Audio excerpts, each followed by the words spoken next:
അപ്പൊ നമ്മള് ബീഫ് ഇട്ടാണെത്തി നമ്മളെ അനീഷേട്ടൻ്റെ ആളെ പോയി DJ പോയി ആറാസിൽ പോയി. അപ്പൊ നമ്മൾ അനീഷേട്ടന്റെ ബീഫ് കഴിക്കാൻ പോയിക്കൊണ്ടിരിക്കലാണ്. പോർച്ചുഗൽ 0-0 അർജന്റീനയുടെ കളിയുണ്ട്. അപ്പൊ അതിന് മുമ്പേ ഫുഡ് കഴിച്ച് അർജന്റീനയുടെ കളിയാണ് അപ്പൊ കാണിച്ചത്. ഓക്കെ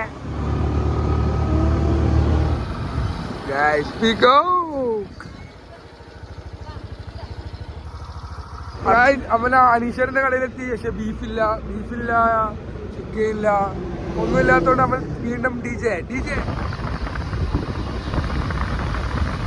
ഈ ഭൂമി എത്ര ഭംഗിയാ.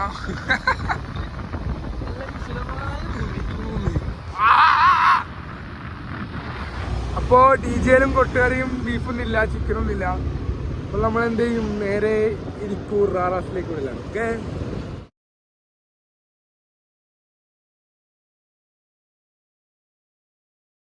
അപ്പൊ നമ്മള് ബീഫ് ഇട്ടാണെത്തി നമ്മളെ അനീഷേട്ടൻ്റെ ആളെ പോയി DJ പോയി ആറാസിൽ പോയി. ഏടിയും കിട്ടിയിട്ടില്ല. നമ്മളെ സഫ ഹോട്ടലിൽ കിട്ടിയിട്ടുണ്ട്. അപ്പൊ മൂടി പിടിച്ച് വന്നതാണ്. നമ്മളെ പോർച്ചുഗലിന്റെ കളി കഴിഞ്ഞിട്ട് വന്നതാണ്. ഇനിയിപ്പോൾ അർജന്റീനയുടെ കളിയുണ്ട്. അപ്പോൾ അടുത്ത ആവേശം കാണിച്ചത്. Okay bye. അങ്ങനെ നമ്മളെ ഇരിക്കൂർ സഫ ഹോട്ടലിൽ നമുക്ക് എല്ലാം കിട്ടിയിട്ടുണ്ട്. കഴിച്ച് കാണിച്ചത്. ഓക്കെ അങ്ങനെ കൊട്ടുകറി കിട്ടി, പൊറോട്ട, ബീഫ് കൊട്ടുകറി ഇങ്ങനെ ഉക്ക ഒരു ബീഫ് എടുക്കുക.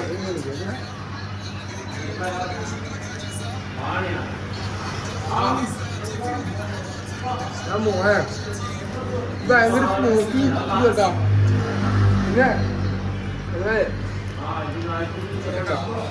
ഒരു ബീഫ് പിടിക്കുക.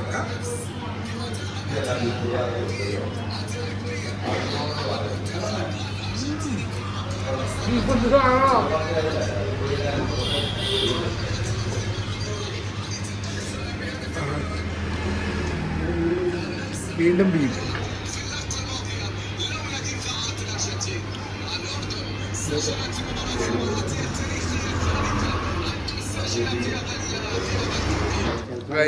അവസാനം ബീഫുണ്ട്.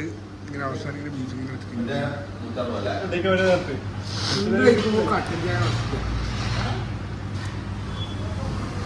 ബീഫുണ്ടോ കട്ടൻ ചായ കഴിച്ചു കഴിഞ്ഞു.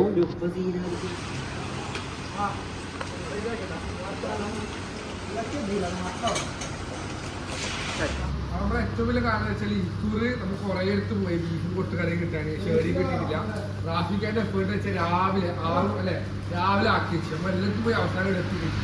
അപ്പൊ ഇങ്ങനത്തെ രാവിലെ ഞായറാഴ്ച കൊട്ടുകറിയും ബീഫും കിട്ടണമെങ്കിൽ സഫ ഹോട്ടലിലേക്ക് വരണം അല്ലേ? കിട്ടില്ലേ?